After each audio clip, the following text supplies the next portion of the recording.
La Presse au futur, 15e édition, toujours depuis New Cap à Paris, dans le 15e arrondissement. Marc Leprat, bonjour. Bonjour. Vous êtes le fondateur de ViewPay, qui est une solution d'advert payment. Vous allez nous expliquer ce dont il s'agit précisément pour générer plus d'abonnements et monétiser les lecteurs occasionnels. Oui, alors l'advert payment, en fait, c'est un mot valise qui contient advertising, donc c'est de la publicité, et payment. Paiement.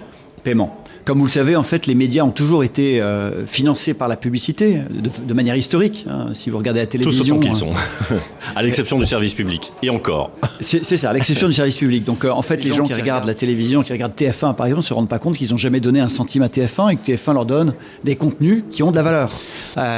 Bon, voilà, on a été mal éduqués de ce côté-là. Donc, la publicité finance des contenus. Donc, l'advert payment, c'est quoi ? C'est un système de micro-paiement qui n'est pas basé sur de l'argent que l'internaute va donner à l'éditeur, mais qui est basé sur le fait de regarder une publicité de manière volontaire pour financer en fait son surf, pour financer le fait qu'il va consommer des médias qui sont payants. On a donc un lecteur occasionnel qui, pour une raison ou pour une autre, va consulter un article sur tel ou tel quotidien national, par exemple. Et effectivement, habituellement, on lui propose tout de suite, pour lire la suite de l'article, c'est assez naturel, de payer, de s'abonner. Vous proposez une autre alternative. Alors c'est ça, c'est une alternative. C'est en fait, on leur propose toujours de s'abonner, parce que l'abonnement est absolument crucial pour les éditeurs et il faut générer de l'abonnement. Sous réserve que les lecteurs qui vont consulter un quotidien national ou un quotidien régional reviennent régulièrement, parce que si c'est vraiment une lecture occasionnelle ou exceptionnelle, ça a beaucoup moins de sens. Alors c'est là que le bas blesse. C'est-à-dire que beaucoup d'éditeurs, dans leur volonté, qu'on comprend bien en fait, de générer de l'abonnement, vont proposer en fait à un lecteur qu'ils n'ont jamais vu de leur vie de s'abonner pour lire la suite de l'article. Et là, dans ce cas-là, en fait, ce qui se passe, c'est que l'utilisateur, il s'en va.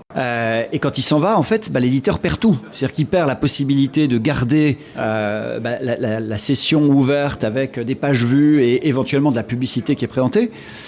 Et puis, il perd aussi, en fait, à terme, si ça arrive trop souvent, il perd la possibilité pour l'utilisateur de s'abonner parce que quand vous allez chez un concessionnaire et que vous voulez en fait vous voulez essayer une voiture, si le concessionnaire vous dit non, d'abord vous l'achetez, après vous l'essayez, devinez quoi, vous allez vous changer de concessionnaire, vous allez ailleurs. Donc du coup en fait il faut, et c'est toute la difficulté de l'exercice, il faut en fait donner aux utilisateurs de quoi les convaincre de s'abonner. Sachant en fait que, et vous l'avez dit, en fait la grande majorité des utilisateurs sont des utilisateurs qui sont très occasionnels.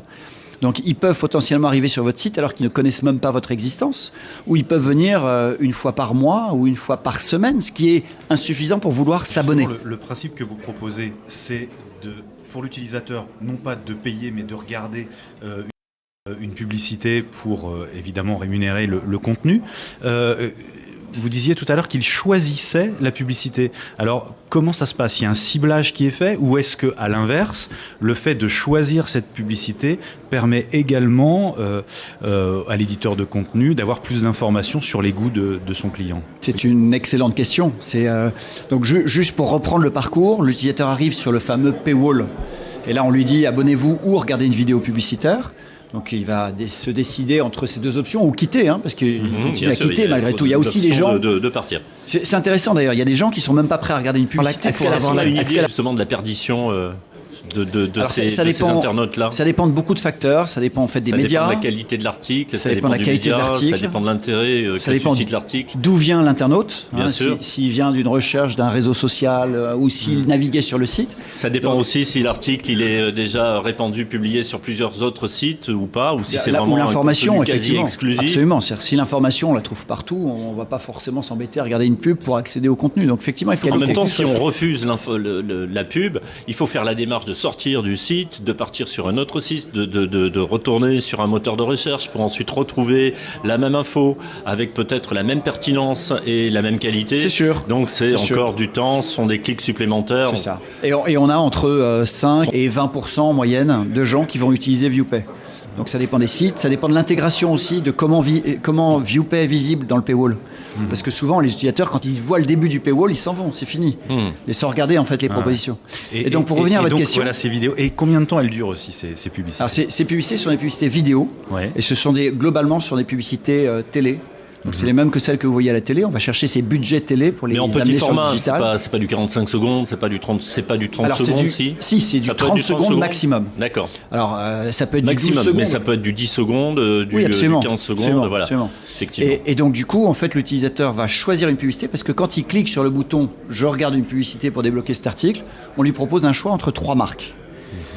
Et on lui demande de choisir le sponsor qu'il veut pour obtenir l'article. Donc là, en fait, on met bien en évidence que l'article n'est pas gratuit et que si lui ne paye pas, pour autant, il y a quelqu'un qui va payer. Il va avoir un sponsor. Il choisit en fait la publicité qui l'intéresse le plus. Donc ça, c'est aussi intéressant en termes de ciblage. Nous, on va lui présenter en fait des publicités qui sont susceptibles de l'intéresser. On va lui présenter 3 publicités et on sait que dans les 3, il y en a une qui va l'intéresser.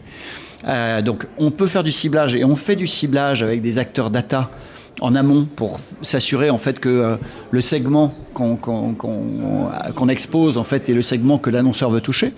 Mais aussi en fait on fait du contextuel. Donc avec un ciblage contextuel, on arrive aux résultats qui sont à peu près identiques avec du ciblage data. Donc ça c'est intéressant parce que ça veut dire que on peut faire du cookieless. Le ciblage ne nécessite pas de cookies.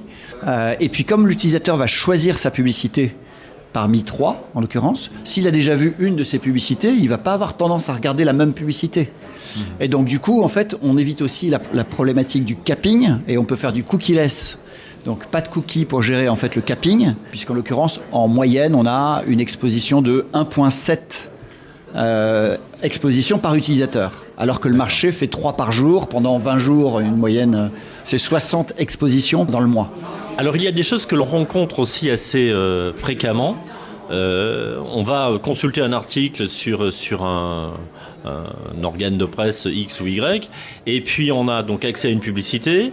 Si tout de suite après on veut voir un deuxième article, on va revoir la même publicité. Ça c'est très curieux. Ouais, ça c'est très agaçant. C'est très agaçant. C'est agaçant pour l'utilisateur, c'est pas productif pour l'annonceur, c'est contre-productif pour l'annonceur et donc pour l'éditeur. Et pour le média. Oui, parce qu'en fait, à la fin, et c'est ça qui fait que depuis que la publicité existe sur Internet, les prix n'ont fait que baisser. Que baisser. Et nous, on est le seul acteur, en fait, à vendre très cher. Donc, du coup, en fait, en vendant très cher, on arrive à très bien rémunérer. Et en fait, on est parti au départ de l'utilisateur, vous l'avez compris. On dit, qu'est-ce qu'il faut pour que l'utilisateur soit prêt à s'exposer à un message publicitaire ? Déjà, il faut que la publicité soit utile à ses yeux. La publicité est toujours utile pour le média puisqu'elle monétise, elle est utile pour l'annonceur, c'est évident, mais l'utilisateur, il ne comprend pas toujours le modèle économique. Donc nous, on révèle ce modèle économique, ce qui a pour mérite en fait, d'éduquer en fait, les internautes sur le fait que la publicité en fait, a une fonction financière pour l'éditeur et qu'il n'y a pas de gratuité. Et puis ensuite, quand on présente des messages publicitaires en fait, d'un annonceur, on ne va pas s'amuser à présenter plusieurs fois la même, ça n'a pas de sens, parce que ça réduirait en fait, finalement l'acceptation de l'outil. 83% des internautes disent qu'ils aiment le système ViewPay. Donc 83% de gens qui disent qu'ils aiment un système publicitaire, c'est du jamais vu. Mais pourquoi ? Parce qu'ils en voient l'utilité. Et c'est parce que l'utilisateur est acteur dans son choix de marque que vous pouvez le vendre plus cher. Absolument, absolument. Parce qu'en fait, pourquoi on le vend plus cher ? Parce que tout le système de ViewPay que je vous ai décrit là génère en fait ce qu'on appelle les KPIs dans notre métier, les indicateurs de performance qui sont les plus élevés du marché. Donc une publicité vidéo en fait qui est démarrée va être complétée, donc diffusée entièrement à entre 95 et 97%. Alors que le marché peine à faire du 70% qu'on lui demande. Et encore, en fait, c'est souvent par des trucs qui ne sont pas toujours très clairs. C'est le fameux ignorer l'annonce. Quand on a la possibilité de regarder, de skipper sur une pub au bout de quelques secondes, c'est sûr. On va pas jusqu'au bout du message, quoi. C'est sûr, mais même en fait, un utilisateur va arriver sur un endroit où il y a une publicité et puis il va scroller. C'est pas ça qui l'intéresse. Donc quand il scrolle, il n'a pas de complétion de la publicité. L'annonceur s'est pas exprimé, il est facturé quand même entre nous. Il n'y a pas de petit profit, mais la publicité n'est même pas forcément visible. Vous savez que la visibilité, d'après l'IAS, c'est une publicité vidéo est considérée comme visible, 100% visible, quand elle est présentée pendant 2 secondes sur 50% de ses pixels. D'accord. Vous êtes prêt, vous, en tant qu'annonceur, à payer pour ça ? Effectivement, c'est particulier. Alors, nous, on considère qu'une publicité n'est facturable que si elle a été exposée à 100%, à concurrence de 30 secondes maximum. Oui, parce qu'en 2 secondes, le message, il n'est pas passé pour l'annonceur. Mais non, il n'y a rien qui est passé. Donc 30 secondes, nous, on garantit et on ne facture que les publicités qui sont diffusées à 30 secondes, enfin 30 secondes maximum, mais la durée complète de la publicité jusqu'à 30 secondes, visible tel que ma grand-mère peut le comprendre et pas tel que la norme l'a défini, et celle dont on vient de parler, à 100%, et petit cerise sur le gâteau, avec le son on. Vous avez remarqué que les publicités sont toujours diffusées avec le son off. Donc même une publicité qui est diffusée entièrement, visible entièrement avec le son off, qu'est-ce que vous en retenez ? Elle n'a pas tout à fait le même impact. Mais c'est ça. Et donc les KPIs dont je parlais tout à l'heure, on les voit à travers ce que je viens de dire là, mais on les voit aussi en fait à travers les post-tests. Donc on fait beaucoup de post-tests pour nos clients. Parce que comme on vend cher, ils disent vous vendez cher, mais est-ce que vous êtes plus efficace ? En revanche, ça peut être agressif lorsque l'on rentre sur une application. Alors je vais pas citer d'exemple précis, mais j'en ai un en mémoire. On rentre sur une application et là tout de suite, on a la pub avec le son et c'est immédiatement agressif. C'est-à-dire qu'en fait, il n'y a pas de latence entre le moment où on arrive sur l'application et le moment où on choisit ou pas de poursuivre sa lecture. On a immédiatement le son et là, on est surpris, c'est agressif parce qu'on est dans un instant de silence et on a un son qui devient immédiatement perturbant, quoi. Alors, il y a une bonne raison pour laquelle en fait, l'IAB dit en fait, que les bonnes pratiques, c'est de ne pas mettre le son sur une vidéo qui démarre. Mais en fait, quand on fait de l'intrusif, c'est vraiment nécessaire. Mais quand en fait l'utilisateur a demandé, nous pour qu'il arrive, pour qu'il démarre une publicité, il faut 3 clics. 3 Bien clics. sûr, 3 clics. En fait, c'est pas du hasard, quoi. Donc quand il voit la publicité démarre avec le son. Là, on parce est qu'il la d'accord. démarre. Là, on est d'accord. Mais Ok. voilà, mais le modèle que vous décriviez n'est pas le nôtre du tout. Oui, et c'est assez effectivement discutable. Et juste pour finir sur les KPIs, parce que c'est quand même un point important. Les KPIs, en fait, ce que veut l'annonceur, c'est pas de la visibilité, c'est pas de la complétion. En fait, ça, c'est des KPIs intermédiaires. Ce qu'il veut, en fait, c'est une amélioration en fait de la notoriété, de la mémorisation en fait du message. Bon, là, en fait, nos post-tests montrent qu'on arrive à des résultats qui sont 2 à 3 fois supérieurs à la moyenne du marché.